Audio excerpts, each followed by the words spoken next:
পতাকা হাতে দক্ষিণ কোরিয়ার রাজধানী সিউলের বন্দিশালার বাইরে জড়ো হয়েছেন শত শত ইউল সমর্থক। গ্রেফতারের প্রতিবাদ আর গণতন্ত্র হরণের অভিযোগ তুলে এ সময় দক্ষিণ কোরিয়া ও যুক্তরাষ্ট্রের পতাকা হাতে স্লোগান দেন তারা।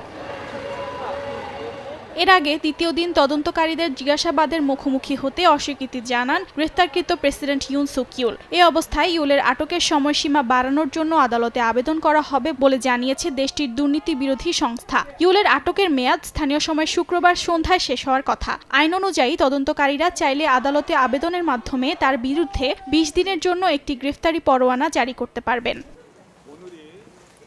তবে দক্ষিণ কোরিয়ার একাধিক সংবাদ মাধ্যমের প্রতিবেদনে বলা হয় তার আটককালীন সময় বাড়ানোর জন্য এরই মধ্যে আদালতে আবেদন করেছে সংশ্লিষ্টরা। যদিও এ বিষয়ে এখনও বিস্তারিত জানায়নি সংশ্লিষ্ট কর্তৃপক্ষ। বৃহস্পতিবার অভিশংসিত প্রেসিডেন্টের আইনজীবীরা দেশটির কেন্দ্রীয় জেলা আদালতে ইউলের গ্রেফতারের বৈধতা পুনরায় পর্যালোচনা করার আবেদন করলেও একই দিন সেই আবেদন খারিজ করে দেন সাংবিধানিক আদালত।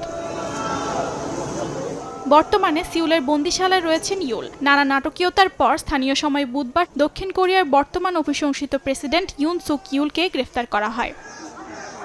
অর্চিতা শাহজিন, সময় সংবাদ।